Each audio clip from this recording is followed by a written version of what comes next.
Are you ready to learn some more from David?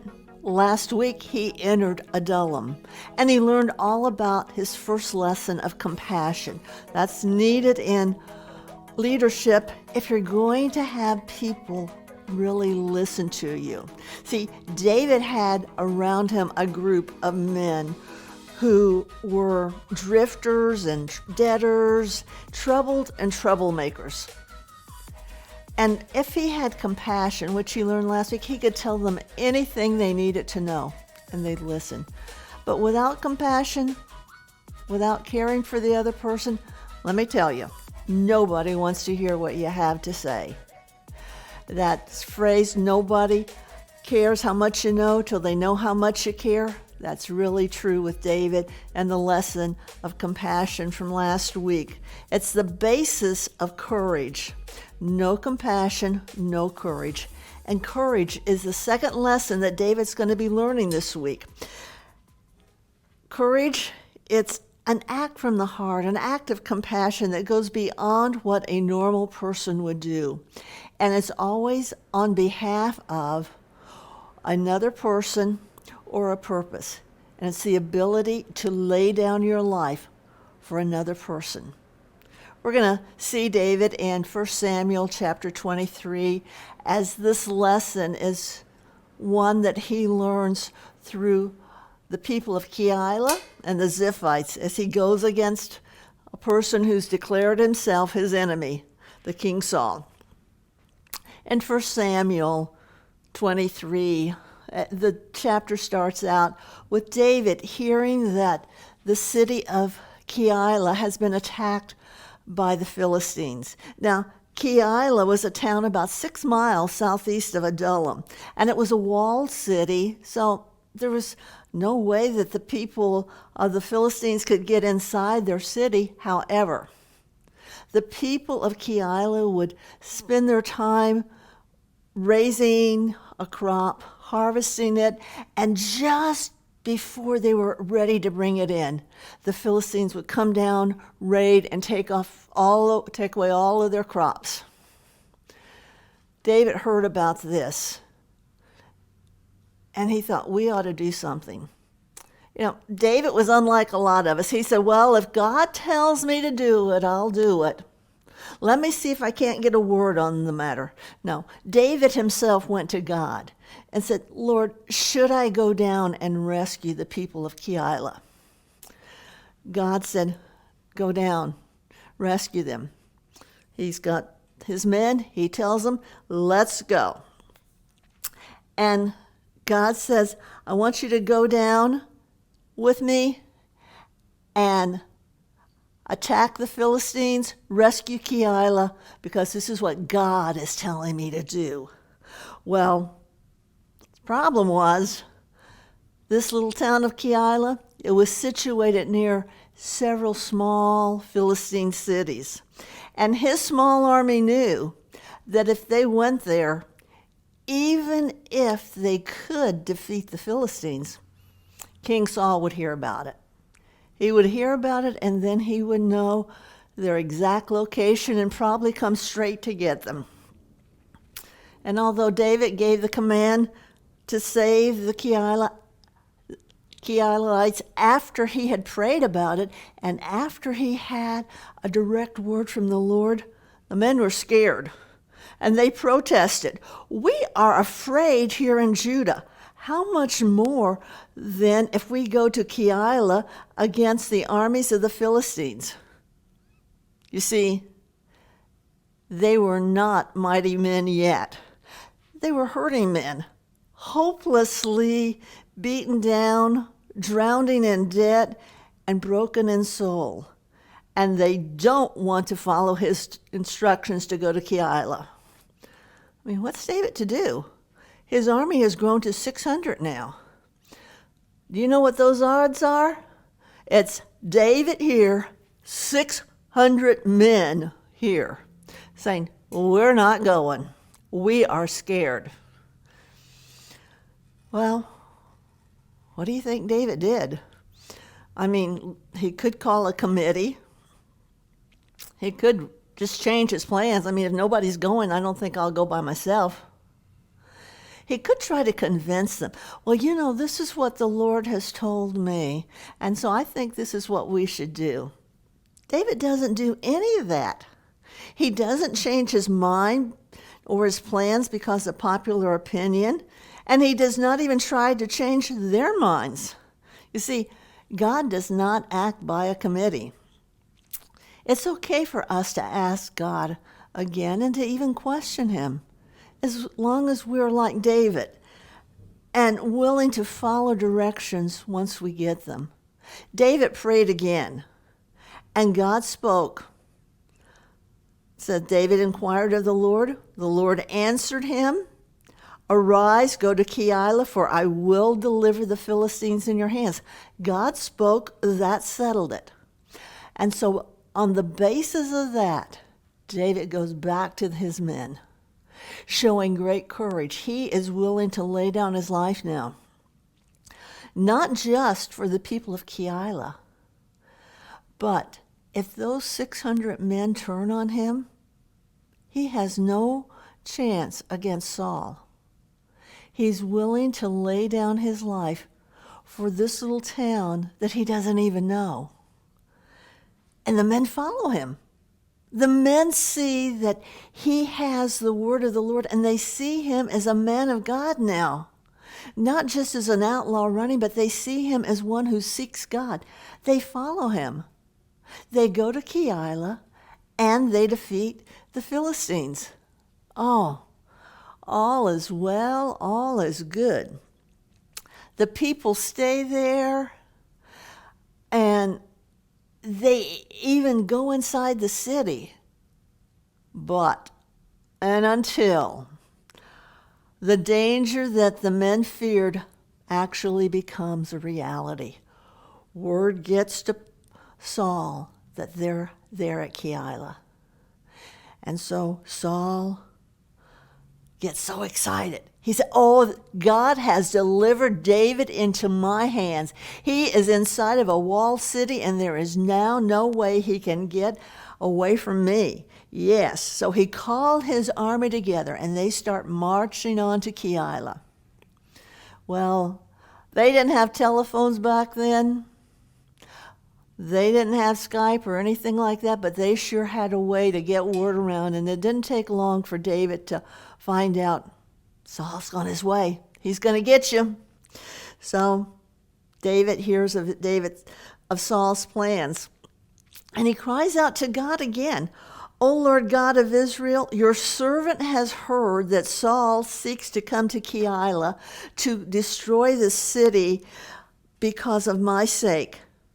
So, will the men of Keilah deliver me into his hand? Will Saul come as your servant has heard? O Lord God of Israel, I pray, tell your servant." And the Lord said, "Saul will come down." So, God assured David, Saul is on his way. And he knew exactly what was going to happen. He had the word of knowledge. He knew that, but now he needed the word of wisdom to know what steps to take. And a lot of times, once we discover, maybe from God or maybe from people, what's going to happen, we want to take off on our own and say, well, if that's going to happen, then this is what I'm going to do. And we think that once we have part of the picture, we can figure out the details by ourselves. It wasn't that way with David, though. David knew that God was going to allow Saul to come to Keilah, but he says, well, wait a minute, what should I do? Should I stay here? Will the men of Keilah defend me like I defended them? Will I be safe inside of this walled city? Because the walled city is certainly a safe place to be. Or will the men turn against me, open their gates, and let Saul in? The Lord said, the men of Keilah will let you in. And that wasn't what he wanted to hear. You see, God revealed to him that the very people that he had come to rescue would now reject him. Keilah was going to be besieged, but before that happened, David and his 600 men leave. They separate. They flee for safety, going to all different directions. Hearing that, Saul doesn't go to Keilah, but he does continue to chase David. David and his men have nowhere to call home now. They've all divided. There's nowhere to be safe. They were in the forest mountains in the wilderness between the Dead Sea and the mountains of Judea. They're on the outskirts of a town called Ziph, a place we've probably never heard of, unless we're from there or we like Bible geography. South of it was a solitary mountain, sort of like a lookout mountain. And on top of that, you could see in all directions and tell if anyone was coming. It was in this stronghold that David had probably set up his headquarters in his primary location. And it was also here where Jonathan found him. Verses 16 through 18 let us know that it was in the height of David's persecution and in their last recorded conversation together that Jonathan finds David. The prince goes to the woods, and he went to David there and strengthened him in God. After assuring David that he would be safe, that his father Saul would not find him, he made this declaration: "You shall be king. I'm in line, but you are the one that's anointed by God, and my father knows that I will be next to you." Jonathan was willing to completely bow to God's will.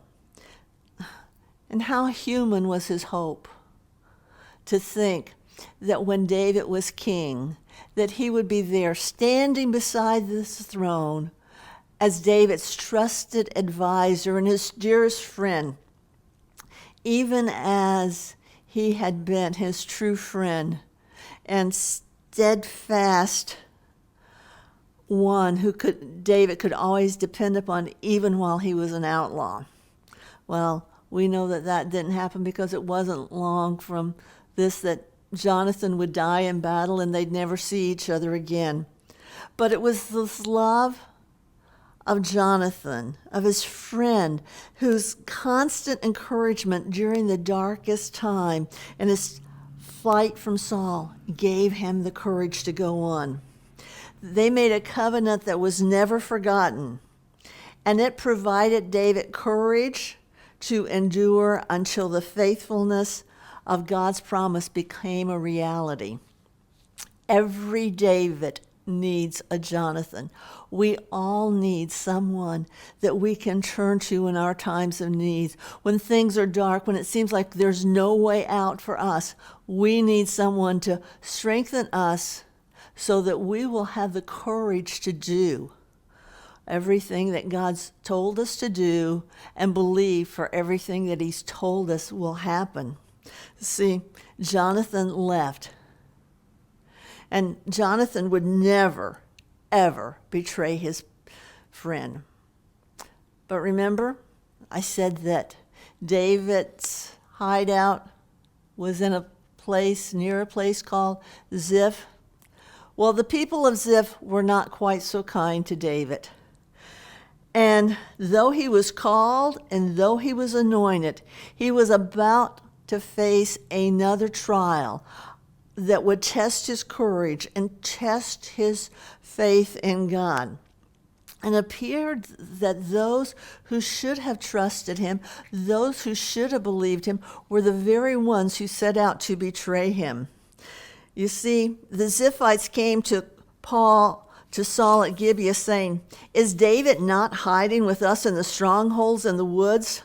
Now, O king, come down, according to all that you desire in your soul, and our part shall be to deliver him into the king's hand." Wait a minute.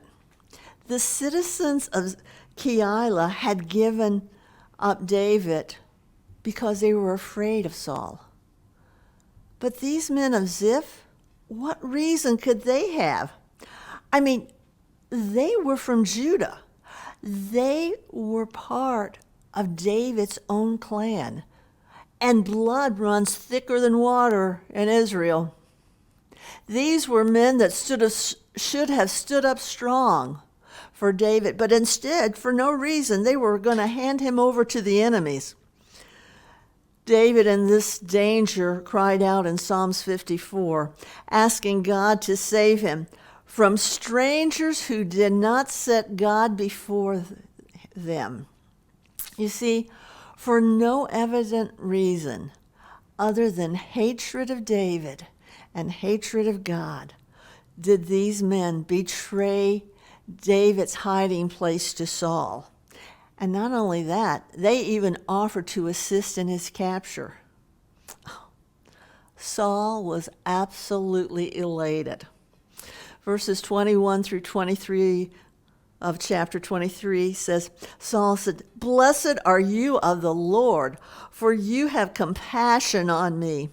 Please go and find out for sure where his hideout is and who has seen him there." Yeah, I want to know anybody that I can arrest along with him.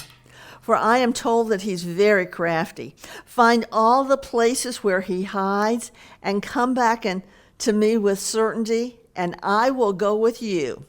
And if he is in the land, I will search him throughout all the clans of Judah. Saul, in his passion and in his hatred, invoked blessings on these men who betrayed David into his hand, and he branded their deeds as one of compassion. But the passion and hatred of the Ziphites was just as real as that of Saul. Picture this in your mind. From the town of Ziph to the town of Gibeah, where Saul was. It's about 30 miles. The Ziphites marched there. No, they did not ride. They did not fly. They walked. And we know from what we've already read, they go through the forests, through the mountains, and the Dead Sea, even by the desert. So they go over mountains and forests and deserts and through the valleys, 30 miles to get to Saul. Saul says, well, go and see if you can find him. 30 miles back, 60 miles. When you find him, come and tell me. Another 30 miles. That's 90 miles. And then I will go with you. 120 miles. These people march because of the hatred that they had for both David and for God. And if you can imagine what passion drove them, at this point, Saul and the Ziphites were so angered that this was their goal. They said, nothing is going to stop me. We are going to find David no matter what. And so they all set out now. They're nearing the end of their 120-mile trek. Well, and as usual, the way the grapevine works, David and his men received warning, and they began to flee. But danger from Saul is greater than any of his previous attempts. Slowly, Saul and the men, guided by the Giphites, reach David, and they're drawing a net around him. David is on the mountains, and informed of his nearness, David anxiously endeavors to get away and to save his men, to rescue his men. But Saul and his army have already occupied one side of the mountain where David is. And while David and his men retreated to the other side, Saul's goal becomes, let's surround him. Thinking that once he could catch David, he would see the vast number in his army and he'd just easily surrender, give up, and it would all be over. But the closer Saul gets, the more determined David becomes to go to the rock. And he went to the rock. Verse 25, it says, "But David was told about Saul, so he went down to the rock and lived in the wilderness of Maon." Every time David needed direction, he went to the rock. He went to prayer. He went to God. He knew that that was his only hope. David's fear of the Lord was greater than his fear of man or any circumstance. His dependence upon God was so great that he would not make a move without asking him for direction. He wanted clear direction. He wanted to know exactly what God had to say. And he said, "I can trust God. I trusted him before." Remember those men who said, "We are afraid here in Judah," and they didn't want to go with David because they were so scared? Well, think of what a testimony this was to them as they saw this man, their leader, who was obvious, very, very wise and cunning. And he had great skill. He had killed Goliath. He had gone out against every Philistine he'd been against. He had won the battle. And yet here he is. He is always, always asking God what to do. He demonstrated that he trusted God in everything. And he trusted God enough to ask him for directions, even in this moment, this life and death moment, when if the wrong move was made, if the wrong decision was followed, it would be certain death for all of them. When things got scary, when things became overwhelming for David, he went to the rock. He cried out to God, and this sent a message loud and clear to his men. As long as we depend on and follow God, we will be safe. We have absolutely nothing to fear. God is greater than Saul. God is greater than the armies. God is greater than all the spies sent out against us. God is a rock, and he is higher than any person, higher than any circumstance. That's what David knew. That's what David believed. That's what he lived, and that's what he taught his men. And so he displayed courage as he trusted in God, not just for himself, but for all of those 600 men for whom he was responsible. And in the midst of all this trusting, in the midst of his bold declaration, in the midst of his praying, it seemed as though all was lost, because Saul had made a net and was getting closer and closer and was ready to come into that cave. But at just that moment, a messenger came. He said, "Saul, King Saul, the Philistines are attacking Israel." Saul had to give up on David. His mission was lost. He had to make a speedy retreat and go back to defend his kingdom. Time and time again, God will allow us to get to that place that it seems like all is lost. God is not listening. I am going to lose. I am going to be defeated. The enemy's going to win. But just at the last minute, yes, at that moment, he left. And can't you see the relief that came over the men, over David? And they call that place where they were the Rock of Escape. And then it says they withdrew to dwell in the strongholds of Engedi. That word strongholds just keeps coming up over and over. He stayed in a stronghold in our last session back in Moab. Earlier in this session, he stayed in one in Ziph. Now he's going to Engedi. During this time, David learned that God alone was his stronghold. Events at Keilah and Ziph were not about the faithless crowd. The pursuit by Saul was not about surviving another day. All of this was done to teach David and his men courage, to be willing to lay down their life for other people or any purpose that God had for them. But that is a lesson that they could only learn by coming to the rock. When you're in that place in your life and it feels like everything is against me, I don't know if I can hold on. Run to the rock. Jesus is the rock. He will see you through. He will be your deliverer. He will help you. And just like David, it might be at the very last moment, but he will come through. He is a rock that will give you the courage that you need. In our next session, we're going to learn about character.